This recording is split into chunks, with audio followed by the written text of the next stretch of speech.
Welcome to Let's Talk More with Rememberable. Today my studio guest is Suleman Nagdi, very well-known personality in the community.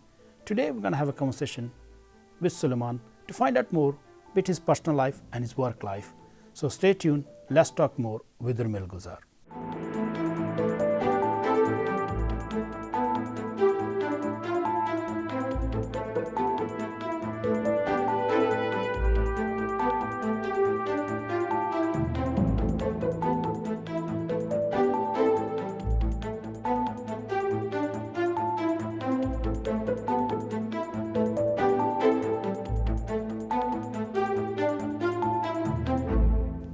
Suleman, welcome to Let's Talk More. How are you doing?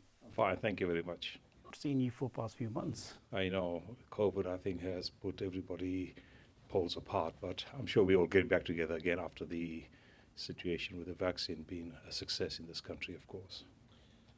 Before we go to your community role, your day-to-day life, let's find out a bit more about Suleman Nagdi. Tell us a bit about me. We know each other for years, but personally, I don't know where your roots originally from. Okay. I come from an Indian heritage. Of course, my parents were born in the Gujarat district of India, but me and my brothers and sisters were all born in southern Central Africa.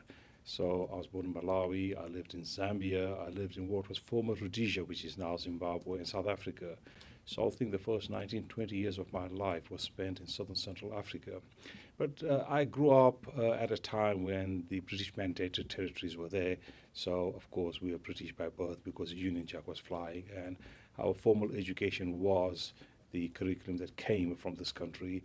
And our O and A levels, of course, were marked by the Cambridge Examining Board.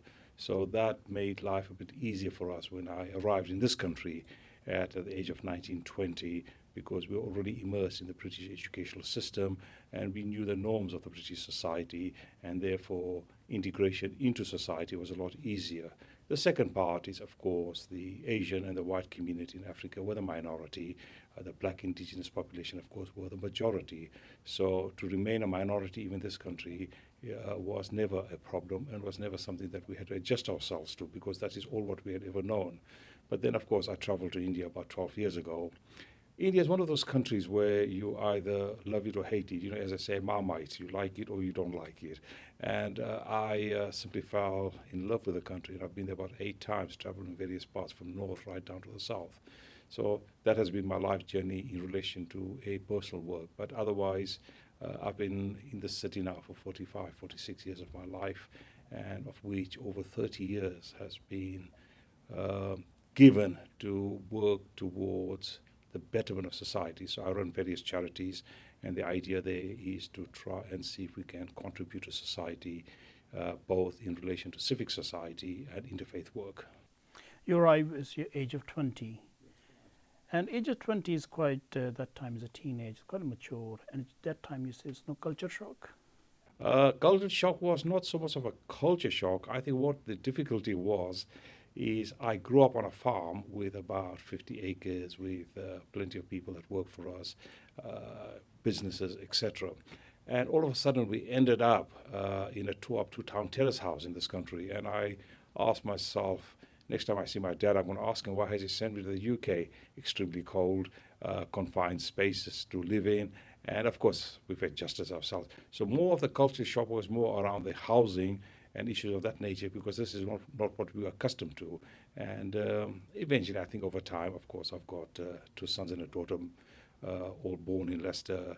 The spouses are from this country. And I've got 7 grandchildren now. So I think this is home now as far as I'm concerned. Every young person have a dream to do in the career. They want a doctor, a lawyer, or a accountant. What your dream was? You just hit the second word, lawyer. The legal profession was something that I wish I had entered into when I was much younger, but this traveling had been difficult. I had done 2 years of law, of course, and the issue of law and order is something very close to my heart. I served as a magistrate on the Leicester bench for a number of years. As you no doubt know, I work very closely with the police, both I would think for the last 30 years on issues of policy, on issues of stop and search. At the moment, I'm doing a project between two European cities, Antwerp and Rotterdam, and Leicestershire Police, to increase the BME community into the police service, because the police service should be reflective of the community it works. I also work closely with the Office of Security and Counterterrorism at the Home Office and the Foreign Office, and this has to do with the issue of radicalization and how we can try and bring about a situation where people do not go down the road of radicalization, be it from a religious background or even individuals from extreme far right. And that work has taken up. So the issue of law and order is very close, and it's something that still continues till today. In fact, just last Friday, I did a training session for new police recruits for Leicestershire Police, again, to understand the issue of faith and diversity and how they are better equipped to understand different communities and how they can better police, because we police, of course, through the consent of the community. So it's absolutely crucial that we get this right. We are trying to work even further afield. I've made contact with the NYPD, and hopefully we'll travel to the States to see how their policing is done. Of course, there is more law enforcement as to compared to ours, which is more to do with policing through consent. But the United States is a country of immigrants, so the vast majority of people who join the police service in that part of the world are people that are drawn from the immigrant community. But in the United Kingdom, there's still a lot of work needed to encourage people to move into that sector. Part of it, I think, is the difficulty of parents who may not encourage, and certainly coming from an Asian background, there are certain criteria that we try to set for our children, which is become a doctor, a lawyer, a dentist, an optician. If you fail at all of that, you open a kebab shop around the corner, not literally, but if you understand where I come from. So we need to diversify and say within policing, within the probation service, within the prison service. So these are the various issues that I've been interested in. So it's law, but not law as practicing as a solicitor, but law in other forms.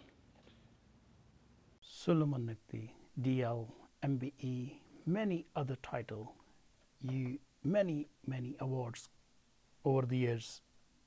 What's the most rememberable title and awards you receive in your life? I would think the MBE, because I was there with my wife and my daughter. She was very young then, so you invited 2 or 3 guests that go to the palace at that particular time. And of course, you go to a separate room where there's preparations done as to how, or the protocol as how you follow before you see Her Majesty the Queen, how many steps you take, how you shake hands, and all of this is well rehearsed well in advance. And of course, when I moved into the grand room, my daughter was there, and she started shouting, "Oh, that's my dad! That's my dad!" And it's wonderful that you have your child there. And of course, when they asked me that of all the volunteer work that I was involved in and being honored with the honor, what was the words or things that I would choose to try and dedicate it to. And I dedicated it to my wife, because I said, to be honest, it was her sacrifice of not having me at home at the time when the children were young. So the true hero is my wife, not myself. And that's where so that's, I think, what was one of the, but of course after that there has been business awards. There's been Her Majesty's Deputy Lieutenant, there's Black Police Association awards, etc., and the list goes on and on. But this is as a result of not my work really. Maybe I'm the person who receives it. It's the whole team that's behind me, people from all faiths, no faith, and all different communities and cultural communities who happen to work with me. So I've been fortunate to have so many friends in so many communities, and therefore I think the award should actually be accredited to them as opposed to me personally. I'm going to ask that. You're very busy, a lot of passion with the volunteer. If you are in death row, what will be your last wish? It's going to be my last wish. I think my last wish would be that somebody would continue with the work that I had started. So if I give you an example, I run a death and bereavement charity at the moment. I have run it for 22 years. The first of its kind in Europe, allowing minority communities to bury the deceased within 24 hours. And from there, I then expanded this work nationally and even at a European level. And that charity work is very close to my heart, because it's at a time when people lose a loved one and they need the support, an arm around an individual to say, it's okay, we will do the work, besides the policy work around organ donation, stem cell research, etc. And a bit of work I did with the Leicester University and Royal Hospital in relation to what we call virtual autopsy, MRI, CT scanning, to determine cause of death through the scanning process. And also work, I think, with hospices, with Rainbow, with Loras. I do training for end of life care. I do training to chaplains in different settings. Again, the idea is to try and help people at the time it's most needed. And I think one of the proud achievements at that time is a book that I've written, some 200-page book around dying and disease, which was to cover the world's 8 faith and no faith around the whole issue. It's been used by medical practitioners, by nursing staff at hospitals, also used by police liaison officers when they are in a situation where somebody has died as a result of criminal activity, suicide, road traffic accident. So the whole idea, it benefits all communities. Though I come from a Muslim community, my idea has always been to work wider afield and to encompass people of all faiths and no faiths, and hence I entered into interfaith work. And the work that I've done also includes working and talking in churches, in gurdwaras, in temples, in synagogues up and down the country. So yes, it's been a full life, and something that well, the difference I think is, and people must try and understand, you may have an interest in a particular subject, or you need to have passion for it. And I think I have passion for it, hence why that was a driving force. Over the years, you've done various different work, and some of your work echo across the Europe, and people implement it, people follow that. How you feel when you find out your work making a difference, not just in Leicester and UK, across the Europe? It's twofold. One, when I work at a European level, I find out how fortunate we are in the UK. So if I can give you through examples, might be better. Many years ago, I did a piece of work through the European policing agencies. This included countries which was Portugal, France, Spain, Germany, etc. And I did a talk on behalf of Leicestershire Police on the issue of stop and search. Now, stop and search powers are quite controversial in this country here, but the situation in Europe was far worse. So example, if I can give an example of France. France has a large population because of its historical colonies around the north part of Africa, which is Morocco, Algeria, Tunisia, places like that. And people that reside in that part of the world, and certainly in France, are stopped sometimes 2 or 3 times a day, every day. And there is no data collected in relation to the stop and search powers there. While in the United Kingdom, we do have data collected. We find out why we've stopped the individual, whether the individual had or comes from a particular background, and whether there's a disproportionate use of power. And then we can adjust it after speaking to Her Majesty's Inspector of Constabulary.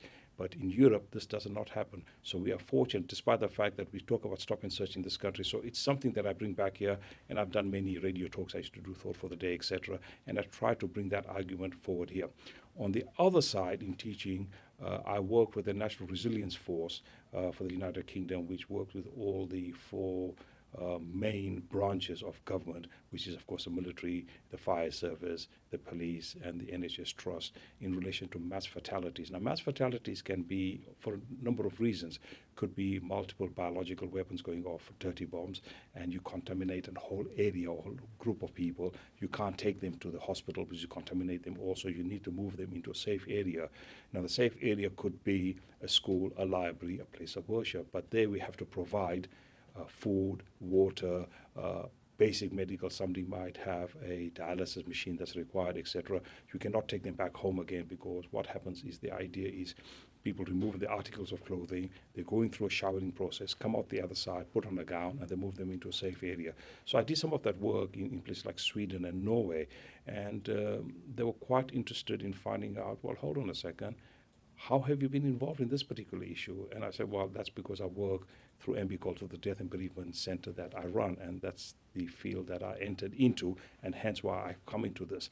And as a result, they were quite impressed, because there were people from the Pakistani community that's been in places like Drummond and Oslo for some 40 years, and they repatriated their bodies back to the homeland, to Pakistan, after they passed away, and they couldn't understand why bodies were repatriated. So we had the city mayor from Drummond, we had the city planners come down to Leicester, look at the facilities here at Saffron Hill Cemetery, the chapel, the Janazga prayer hall, what we have in place, worked with the Leicester City Council, and then went back again and re-implemented the model from Leicester across there.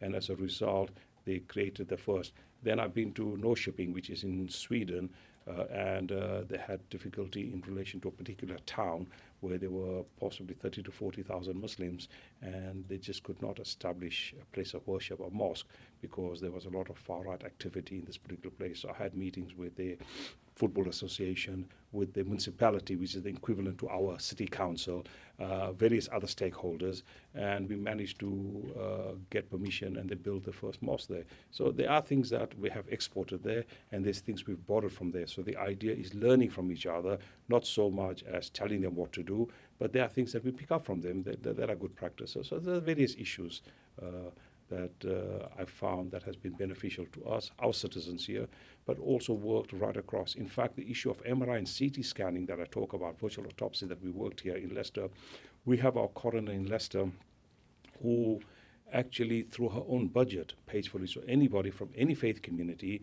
who does not want a postmortem can go through a virtual autopsy, a MRI CT scan, more CT than MRI because it's cheaper. And as a result of that, work around the issue of virtual autopsy, I have spoken at Georgetown University in Washington. I have spoken as far away as Brisbane in Australia, in South Africa. So it's flying the British flag, and a feather in the cap for us in Leicester that we're not even aware of the export of good practice that we are doing here in the city that is actually benefiting people in other parts of the world. You work quite closely with Interfaith Forum and various different faiths, and you just mentioned traveling to Europe, open the first mosque. There is a lot of other faiths. They may, in part of the Europe or other part of the world, they not have as much attention as other faith. What could be done to be support them? I think we need to join up hands and work with each other. So example, I mentioned that the book that I wrote covers World Faith and No Faith. Though we were primarily a Muslim organization dealing with deaths around the Muslim community, we felt that it was important to bring on board people from the Christian community, the Jewish community, Sikh, Baha'i, Buddhist, and then the list goes on for the World Aid Faith. I think it's joining hands and working together and representing one another. So example, we recall, we just spoke earlier about where 9/11 had taken place, or 7/7, we thought, which is the best way we can try and bring cohesion in the city? So through the then Tim Stevens, the Bishop of Leicester, we organized the first cricket match with imams and clergy together. And then, of course, we traveled to places like Sweden and Germany to play equivalent teams on that side. And the idea is to try and bring, in this crazy world that we're living in, some sort of harmony, some sort of peace between people. And as a result, I have worked with various churches, as an example, to do fundraising for places like Syria and other war-torn countries, and just basically to have an opportunity to meet people from other backgrounds. And I find that absolutely rewarding, and worked with, of course, gurdwaras and temples as well. And basically what I've noticed is deep down, every human being has something to contribute, and the positive. We live in a time when we are driven by the media, sometimes not always positive, and for media is a quick soundbite, to try and get the story across. But when we go deep into any faith community or cultural or non-faith community, we find there's some wonderful people. I mean, some of my most wonderful friends and close friends I have, believe it or not, are not even of any faith. They belong to no faith at all, but they have the honesty and the decency of dealing with people with other faiths and other communities, and they're some of the most wonderful people. So I think we should be less judgmental, move away from living on our ivory towers to think, I have the absolute truth. I'm the one who's going to take the world forward in relation to my thinking, because one man's meat is another man's poison. We have to be very careful what we see or perceive as being right and wrong, because to different people it means different things. And so we have to be, the word that's normally used is we have to be tolerant towards each other, tolerant society. I think we don't have to be tolerant. I think we have to be respectful of societies, because to be tolerant is simply that I tolerate you, I don't actually connect with you. But once I respect you, it moves from tolerance to respect, and I think we need to move into that position. Having interfaith dialogue from Leicester to Europe or other part of the world where you've been, you think interfaith dialogue helping to tackling the Islamic phobia? I think it is. It is helping Islamophobia, anti-Semitism as well, because what tends to happen is, in Leicestershire example, I have done possibly 18 to 20 talks in Middle England churches. These are individuals who've never had an opportunity to meet a person from a Muslim background. The only thing that they know about a Muslim is what they have actually seen on TV, heard on radio, or read in the paper. So it's second-hand news. It's like if you want to know somebody, you get to know them personally. You don't read a book on them, because that is through the eyes of the editor. And in my experience, of all the 18-20 times that I have been in these Middle England churches to talk, it's ended off with them saying, "When are you coming back again?" Or it's ended up in a hot potato night, you know. Now, these are people who may never had the opportunity to meet somebody. So I think dialogue is, when you start to know people by speaking with each other, then you truly find out. So yes, it is. And in my case, I'm a living example of all the work that I have done in relation to service provisions for the community. I have worked to establish multi-faith chaplains in hospitals.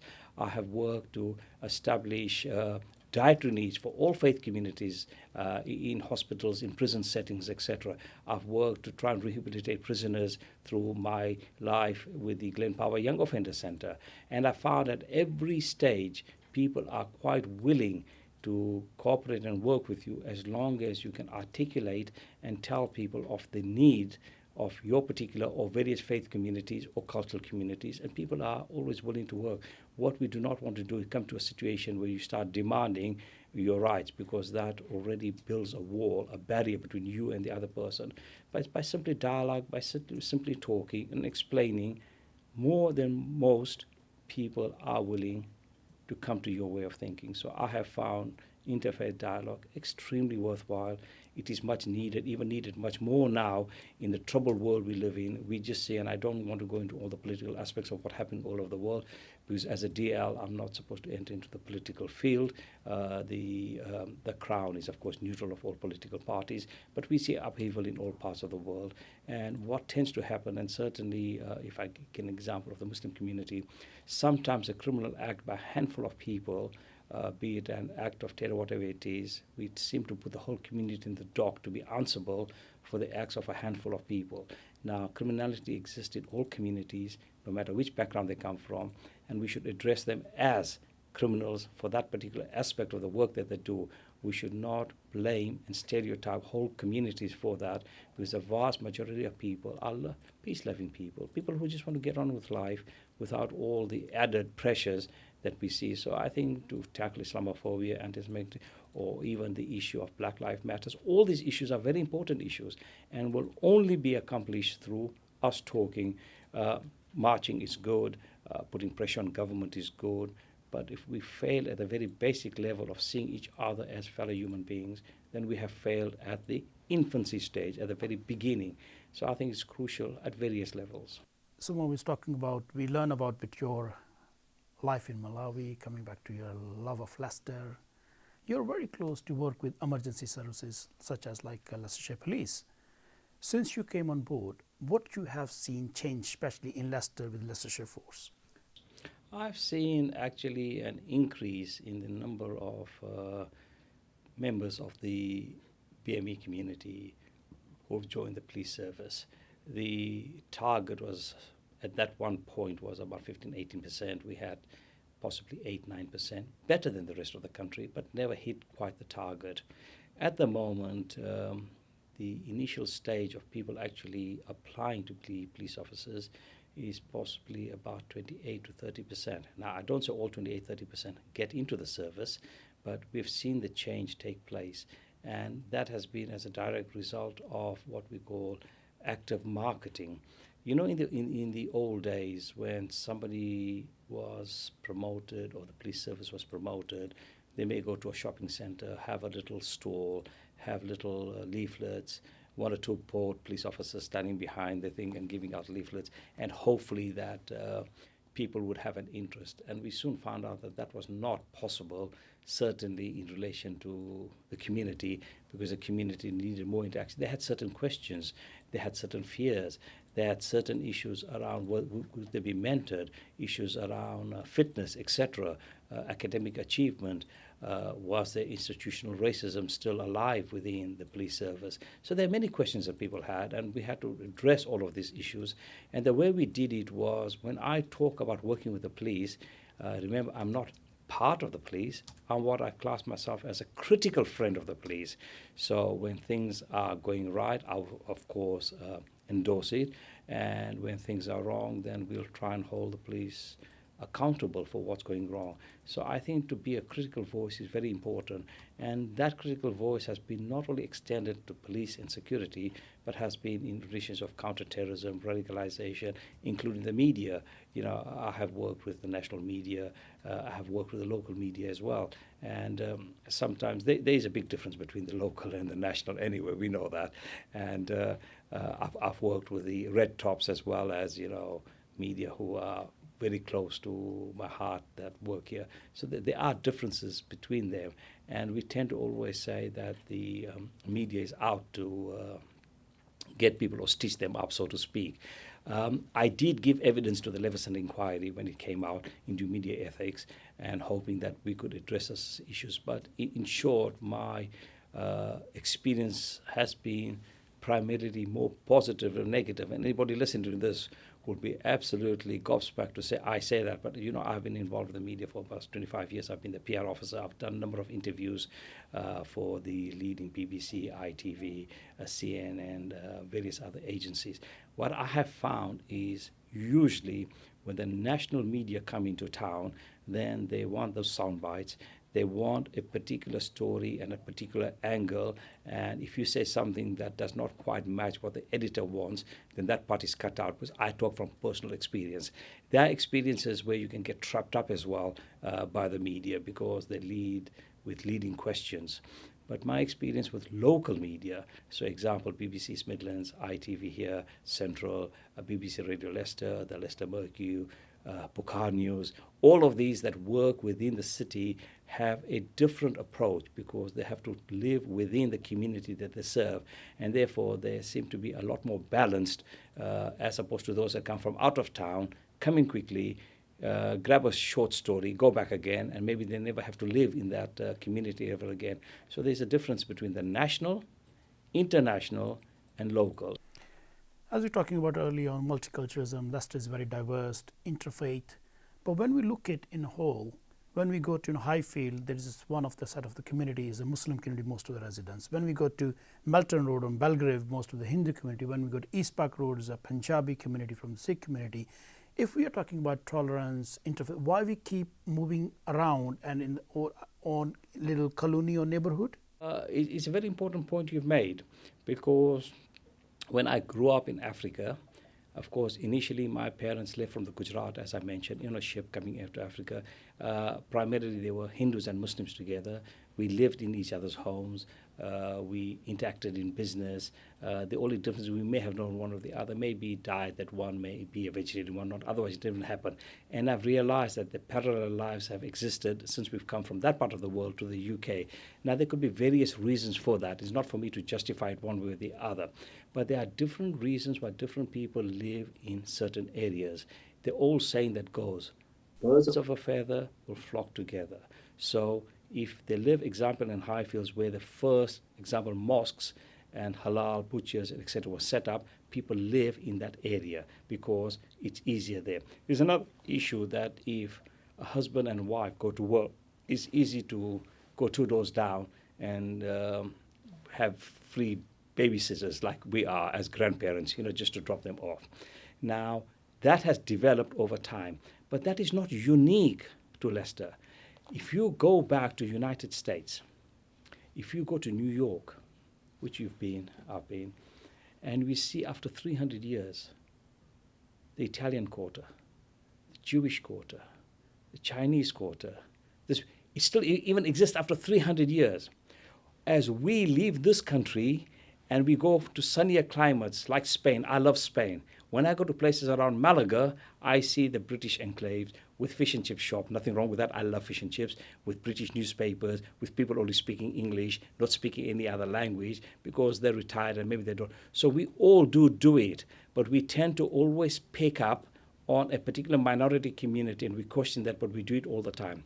And there's something else that's taken place that a lot of people don't talk about, which is a phrase actually coined by the Americans, and what they call the white flight has taken place. So if you look in Highfields, It did not exist in a vacuum. And all of a sudden you parachuted all these Asians or Muslims to come and live there. Somebody was living there who moved out to make space for the others. Those houses were occupied, weren't they? And as they moved out to possibly Evington, at that time I'm talking about the 70s, and people, it was cheaper housing, near the city centre, industry was there, so they worked there. And as they become better in relation to financial strength, etc., they moved from Highfields towards Evington. So somebody flew away from Evington to make space for them towards Oadby and Wixton. And as Asian communities became more affluent and they moved from Evington into Oadby, now people are moving away to Great Glen and further afield. So there is a white flight that's taking place as well. I'm not saying it's good or bad. I'm just saying that part of the equation is missing. Now there's something else that's changing also. Is language is changing. I can remember in the 70s when my mom would cook a chicken curry. And she'd open the windows to air the kitchen out. And we had neighbors from the white community who lived next door. And they used to turn around and say, oh, what's that horrible stink coming in from next door? Now it's no longer the stink of curry, it's the aroma of curry. So can you see what's happened in 30 and 40 years? We've moved towards a more positive, respectful society. So what we found unacceptable 30, 40 years ago, we accept now. And I think things are moving. So let's be more positive that the generation and the next generation coming after that is getting better and better. I grew up in a generation where about 40 years ago, when you went to seaside towns, you found boards outside bed and breakfast and hotels where they said, no blacks, no Irish, no dogs. You wouldn't see that today, would you? So we have moved to the better. And this is what we need to understand, that life does progress on. So it's very easy to blame one over the other. I think integration is a two-way street. Both sides and all sides of society have to integrate towards each other, but respect the fact that people are different. Their needs are different. Their diets are different. They're more comfortable around their own. We do it in all parts of the world. When I used to be in Rhodesia at the time when the British ruled, we used to go out for a tea example on a Sunday afternoon in the Rose Garden. And then we had scones or scones, depends which way you want to pronounce it. And I'm not too sure whether they put the cream first or the jam first. But nevertheless, we had that very understanding of what it was to be British. And that was by one particular community. So this has always existed in society. People have always moved and lived together because they draw strength from each other. That should not stop us, because when we go into a working life, we are in an environment where we meet people of all different communities and we simply get along. So I don't think too much emphasis should be put around, particular areas. It would be good if people could live next door to each other. Of course it would be good. It would be fantastic. But somebody has made space for that area to become that. So let us question that side of the debate as well, and not simply always the blame on one community that you don't want to live with us, but I'd say, well, where were you in the first place anyway? So I'm not having a go in any particular community. I say it's a bit more wider, this debate, and we can talk about it quite a bit. So it's for another time, I'm sure. How you can describe Suleman Nagdi? A fat, old, ugly Muslim guy with a beard, I don't know, no. How do I describe myself? An individual, I think, that has come to the city young.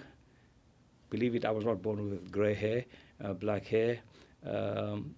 Looked and what was fashionable then, of course, with no dress sense, of course, at that particular point. And I think I've matured into the community. And maturity is something that takes years and years of interaction, meeting people, and you start seeing people for who they are. So as an individual, what I thought when I was a teenager to what I thought in 20s and 30s, in relation to everything, in relation to my place in this universe, in relation to my place as a Muslim in a wider society of people, in a sea of people from different communities, different faiths, different cultural communities. And I think I have become more understanding. This is why I have lived the life of absolute poverty. So if I was to go into a little village in the heart of Africa or into India, and if I was asked to sit in the lotus position, cross-legged on the floor and have something to eat, I'd be just as comfortable as I would with my curry awards, with my diggy bow tie and my dinner jacket. Because you've seen both aspects of life, you seem to not, in fact, to some degree, the simpler the life, the simpler the people, the greater the love that is expressed at that point. So I have seen the spectrum in life. I have not seen everything, of course. No human being can say. I have traveled a lot. I have been not to every country, but near to every continent, and as a result have widened the horizon and try to understand people for who they are. And I take every individual as an individual. You and I have always talked about the issues of persecution of people of other minority faiths in other parts of the world. We've had this discussion many times, and I'll be the first one who's been, on TV or radio to speak out against persecution of any minority in any community, because I believe that we need to extend that respect for each other. So it's made me, I hope, it's made me a better person, a person who contributes more positively as opposed to one who sits at the back complaining about issues all the time. Past 18 months, very hard for all of us in the UK and around the world. What is the good come out from this lockdown? I think we have taken stock of what life is and what's important to us, because we have spent more time with our loved ones, and we realize the vulnerability we are all under is a fine thread. I run a death and bereavement center. I have worked with supporting people through the COVID crisis. Certainly in the Muslim community, we don't use professional funeral directors. It's all done by the community. So what we then did at that point was to try and find volunteers among young people, because most of the elders in our community sort of supported the logistic of collecting a body from hospital, taking for washing and shrouding, taking to be buried. And it's those people that had to shield. So we had to get a lot of volunteers, young men and women, to do this work, because physically they were more stronger. And as a result, I found that the willingness and to volunteer has been wonderful. So I think something's come out positive, which is, I think, the spirit of volunteering. We've seen, unfortunately, but we've seen a lot of food banks open up, but a lot of people contributing, helping those who are most vulnerable, those that are possibly destitute, those that are sleeping rough, people that don't have homes, etc. And people have reached out towards them. So I think it's awoken something in our mind, in our conscience, that it is not all about success, money. There's something that is missing in us. And what is missing, I think, it's helped fill that vacuum in our heart that exists in the very soul of every human being. There's a vacuum. There's something that needs filling. And I think as a result of the COVID, I think part of the vacuum has been filled. We've restocked. We have re-looked at it ourselves and think, what is it about life? What are we all getting excited about? We live 70 years and we move on. And people are suffering and struggling. And so we appreciate where we are. As an example, we are the country that's had the most vaccines compared to other parts of the world. So we should be fortunate where we are living. We are living in a wonderful country that has supported us throughout. It's when we see when the others are not getting it and we've got it. So I think this issue of being gratitude and to be grateful for everything we get. And I think this is something we should never forget, that we are in the top sort of 5% in the world that live in a country that is so protective, so beautiful. You lose your job and the government takes it, or the welfare state picks up. You need health service, the NHS picks up the service. Your children need education, the government picks up. So we're living in a fortunate country. So let's be a bit more grateful, a bit more thankful, and less complaining. Just because we end up in accident emergencies, we have to wait half an hour and we get annoyed that, what's happened to the NHS? It's gone down the drain. I think it's about time we had a bit more patience, sit there for that half an hour, wait, because there'll be somebody inside who I'm sure needs treatment a lot more than us. So this issue of, I think we've restocked on life, and I hope that we all become better human beings going forward. Suleman, thank you very much. Before we sign off, what's your final message, people who are watching this episode? Well, my message to everybody else out there is possibly just one of there is a lot of benefit in serving humanity, of volunteering, and we need volunteering in all aspects of everyday life. Let's go out there, let's reach out, give the hand of friendship to the person opposite, and whatever little we can do to make the life better of another human being, irrespective of the faith or cultural background they come from, please do so. Believe me, from personal experience, it is very rewarding, and I wish everybody all the best. And certainly at this time when you talked about COVID, many have lost loved ones. Maybe some of them are feeling lonely, etc. Maybe just a knock on the door to ask them if they're okay, because somebody could have lost someone. And grieving is a very difficult process, is to simply say, we are here, we understand you lost your loved ones, but if you need any support, any help, we're there for you. Thank you for watching this episode. I hope you enjoyed. As Suleman said, speak to each other, dialogue is the key things to bring community together and each other help. I'll be back next week, new guest, new life story. Stay tuned. Let's talk more with Rumel Gulzar.